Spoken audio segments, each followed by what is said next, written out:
Évangile selon Matthieu, chapitre 23. Alors Jésus, parlant à la foule et à ses disciples, dit : Les scribes et les pharisiens sont assis dans la chaire de Moïse. Faites donc et observez tout ce qu'ils vous disent, mais n'agissez pas selon leurs œuvres, car ils disent et ne font pas. Ils lient des fardeaux pesants et les mettent sur les épaules des hommes, mais ils ne veulent pas les remuer du doigt. Ils font toutes leurs actions pour être vus des hommes. Ainsi, ils portent de larges phylactères et ils ont de longues franges à leurs vêtements. Ils aiment la première place dans les festins et les premiers sièges dans les synagogues. Ils aiment à être salués dans les places publiques et à être appelés par les hommes « Rabbi, Rabbi ». Mais vous, ne vous faites pas appeler Rabbi, car un seul est votre maître, et vous êtes tous frères. Et n'appelez personne sur la terre votre Père, car un seul est votre Père, celui qui est dans les cieux. Ne vous faites pas appeler directeur, car un seul est votre directeur, le Christ. Le plus grand parmi vous sera votre serviteur. Quiconque s'élèvera sera abaissé, et quiconque s'abaissera sera élevé. Malheur à vous, scribes et pharisiens, hypocrites, parce que vous fermez aux hommes le royaume des cieux. Vous n'y entrez pas vous-même, et vous n'y laissez pas entrer ceux qui veulent entrer. Malheur à vous, scribes et pharisiens hypocrites, parce que vous dévorez les maisons des veuves, et que vous faites pour l'apparence de longues prières. À cause de cela, vous serez jugés plus sévèrement.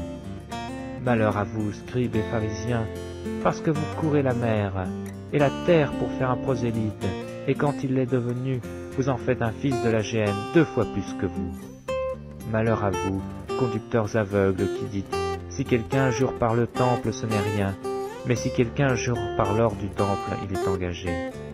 Insensé et aveugle, lequel est le plus grand, l'or ou le temple qui sanctifie l'or? Si quelqu'un, dites-vous encore, juge par l'autel, ce n'est rien, mais si quelqu'un jure par l'offrande qui est sur l'autel, il est engagé. Aveugle, lequel est le plus grand, l'offrande ou l'autel qui sanctifie l'offrande? Celui qui jure par l'autel et par tout ce qui est dessus.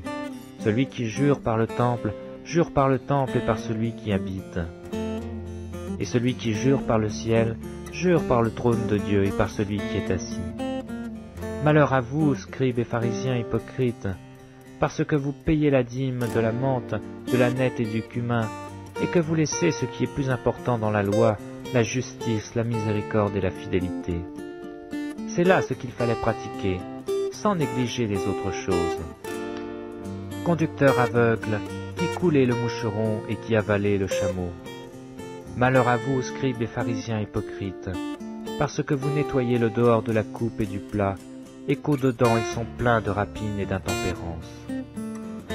Pharisiens aveugles, nettoie premièrement l'intérieur de la coupe et du plat, afin que l'extérieur aussi devienne net.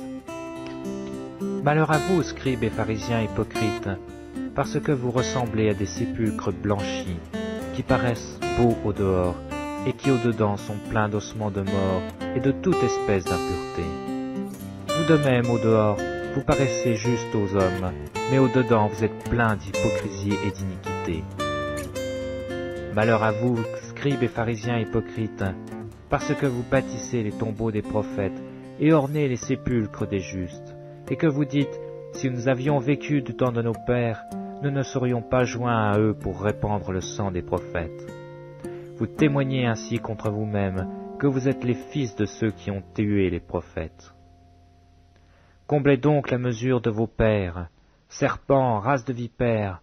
Comment échapperez-vous au châtiment de la géhenne? C'est pourquoi, voici, je vous envoie des prophètes, des sages et des scribes. Vous tuerez et crucifierez les uns, vous battrez de verges les autres dans vos synagogues, et vous les persécuterez de ville en ville, afin que retombe sur vous tout le sang innocent répandu sur la terre, depuis le sang d'Abel et le juste jusqu'au sang de Zacharie, fils de Baraki, que vous avez tué entre le temple et l'autel. Je vous le dis en vérité, tout cela retombera sur cette génération. Jérusalem, Jérusalem, qui tue les prophètes et qui lapide ceux qui te sont envoyés. Combien de fois ai-je voulu rassembler tes enfants, comme une poule rassemble ses poussins sous ses ailes, et vous ne l'avez pas voulu. Voici, votre maison vous sera laissée déserte. Car je vous le dis, vous ne me verrez plus désormais, jusqu'à ce que vous disiez, béni soit celui qui vient au nom du Seigneur.